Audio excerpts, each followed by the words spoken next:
Hello, everyone. Welcome to GA's Tea Time. We discuss all things General Hospital. If you haven't already, please hit the bell notification. The like and subscribe really helps the channel. And I want to send a special thank you for everybody that has already subscribed.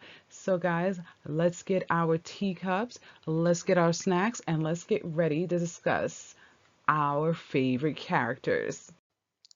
General Hospital Daily Recap, Friday, March 27th, 2026. So, guys, we had a bunch of people in this episode. We had some Chase, some Brooklyn, some Justine, some Sunny, some Doggy Frizz. So, let's see what our favorite bunch of characters are up to. Gio was talking to Sunny about the extra security that he noticed that Sunny had increased the security. And Sunny was just like, we had to do that because, some things are coming around. But he didn't go into detail with Gio about what these things are. But Gio started talking about how he heard that Dante got attacked by Jason. So they were talking about Jason a little bit, but then Sunny realized, he was like, it's okay to be concerned about Dante. So, he said it shows what type of person you are, that even with everything going on between him and Dante, that he's still concerned about him. But Sonny did tell Gio, Dante has been giving you some space. It's up to you to kind of, if you want to, reach out to your father. So it was funny because Gio was like, why do I got to do it? Kind of, he made a little comment like that. But he was just like thinking about it. So I think I understand where Sonny's coming from, but the way Dante was yelling at poor Gio, I think he should have kind of made a move to kind of, mend their relationship or grow their relationship. But Sonny was just saying Gio should, reach out. Gio did take Sonny's advice and went to go check in on Dante. Dante was shocked to see him there. He was like, "You okay?" Because he's not used to Gio just popping up.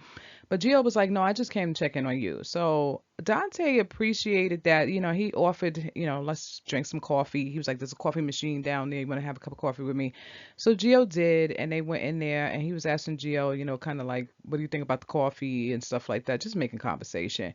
It was funny because Gio was like, you should get that Corinthos coffee up in here. And Dante started laughing because he was like, yeah, I don't think that's going over, the police department getting a contract with Corinthos coffees. No, that's not happening. So at the end of everything, Dante said he did appreciate that Gio came and checked in on him. Gio did say his face looked like it really hurt, and Dante was like, no, more his pride, which I can understand. Dante probably was like, he got the one up on him. He didn't even see that coming. But it's good that they making some steps.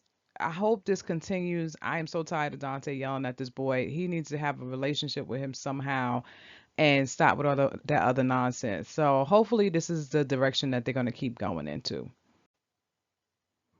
Justine came in and she was talking to Dante about that whole thing with the WSB and how they just came in and took Jason and stuff like that. She does not like that. She was like, this is not right. They shouldn't be able to do that. Dante kind of was blowing it off because he was like, this is what they do. They are like the police of the world. So Justine still was kind of like, nope, I don't like it. Let's not cooperate with them any further. Dante was like, he's already on the ball because any evidence that they had, he has it stored somewhere and he's not giving it up. So, Justine left, but she just didn't like the way the play went. See, Rocco is distraught, which is understandable. Young kid, he did what he did. Of course, he's upset. But I don't see this boy keeping his mouth shut too much longer. Um, Lulu is really talking to him. She was like, "You really got to keep this to yourself." Now Rocco realizes he was like, "What happened to Jason?" So Lulu was looking worried because she knows she had to tell him that Jason got arrested and probably never to be seen again. Rocco is just like, I don't like this. He shouldn't have to go to jail for me and all this kind of stuff. I hear Rocco. But I'm just like, he don't want to be messing with these people.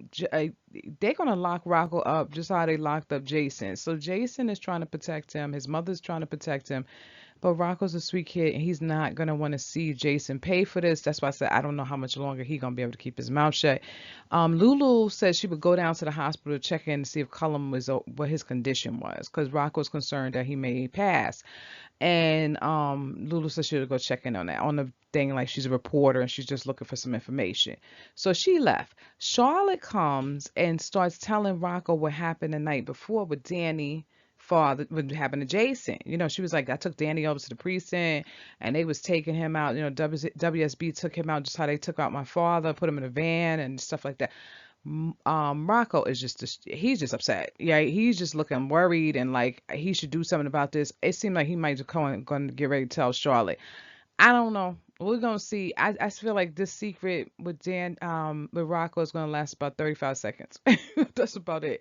I don't think that boy is gonna be able to do this without cracking. Maybe Nathan will come over and stop it before he says something to Charlotte. I don't know, but I can't see this secret lasting long. Josh and Britt are talking, and Josh is just trying to convince Britt to go in there and take care of Cullum, like get rid of him. Um, she did acknowledge that Britt is a doctor, and so it may not be easy. She took an oath. She was like, you know what, I can do it. I'll do it. I'll go in there and get rid of him. But Britt was like, no, she got Marco. She feels like she got Marco hurt for trying to help her. She was like, I'm not gonna have anybody else get hurt for her trying to help me. I'll do it. So Britt is in Cullum's room. She got a syringe and she's getting ready to inject him with something. But then here comes Lulu. Lulu's like, what's going on? So Britt got scared and kind of just started yelling at Lulu about you're not supposed to be in the ICU and stuff like that. They take that conversation out to the hallway, and then Josh saw them kind of going at it a little bit. Lulu's trying to get a quote saying, well, how's Cullum's condition? We all know she's checking in for Rocco's sake, but Josh went to the back and she looked like she getting ready to do it herself, right? She getting ready to take care of Cullum and get rid of him. Cullum opens his eyes and looks at her. So I don't know if she's gonna be able to do this. She might just get rid of him because he saw her in there. But I know one thing. I hope neither one of them are able to do this because Rocco is just gonna feel like dirt, right? He's gonna think he killed this man and he didn't have anything to do with that part of it. So we shall see what happens. I hope somehow Lulu could tell Britt what really happened, that Rocco was the one that did it. Maybe Britt could run in there and stop Josh before anything happens. I don't know. We'll see what happens, but it's just crazy. Guys, don't forget to like and subscribe. It really helps the channel. I can't believe Olivia. You know what? I didn't even think she would be this judgmental. She is really getting on my nerve. She is judging Jacinda like that. She can see Jacinda ain't living that life anymore. So why is she doing that? She's not being disrespectful in this people's houses or anything like that. Olivia needs to mind her business. So Michael and Olivia talking about just Jacinda, and Olivia is just like, you shouldn't have this woman in this house with these kids and stuff like that. So Michael is like, look, Jacinda means a lot to me. First, let me go back for a second. Wiley was in there and Michael was helping him with his homework. So Wiley had to leave. They sent Wiley off to go do something. And Olivia and Michael were having this conversation about Jacinda. Now, Michael's telling Olivia how much he cares for her and everything like that, and he don't want her being disrespected. So before that, Olivia is still yelling. She was like, I don't want a hooker in this house. Wiley overhears her calling Jacinda a hooker. That is so wrong. Like, what is wrong with? I don't even understand that. I didn't even think Olivia would be like this. But anyway, with that said, Michael calms her down and, kind of just convincing her this is a good thing. You should really get to know her on a different level. Maybe we can have dinner together. So Olivia's like, all right, she'll try that and she'll cook dinner. All she's going to do is get Jacinda in the room and start saying nasty stuff about her or doing little jabs. I don't know why Michael is putting her out there like that. She shouldn't even bother. But anyway, that was the end of that. They're supposed to be having this dinner, and I don't really want to see it because I feel like they're gonna be treating that child wrong. Chase and Brooklyn were meeting with the social worker so that they can foster care baby Phoebe, right?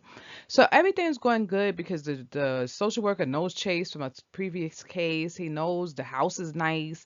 Brooklyn him is answering all the good questions and not making any mistakes. So she really is looking into like, maybe this would be a good home for the baby. She said, okay, give me a tour. So they taking her a tour around. They say they're gonna get a baby nurse and things like that. And then the social worker's like, can I speak to one more, some family members to ask them about you? So they like, yeah, like, so they finding people, they trying to find folks that's around the house. Here comes Wiley. Wiley runs in and goes to Chase and Brooklyn. What's a hooker? I knew that was going to happen in front of the social worker. I was like, really? Come on now. So, anyway, I don't know how they're going to play this off because I don't know what they're going to do with that.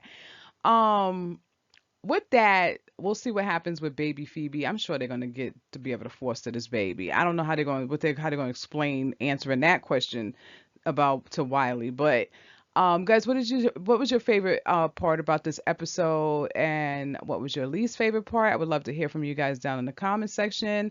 And don't forget to hit that bell notification and a like and subscribe because it really helps the channel. And thank you for joining us again at GHT Time. Till next time, bye.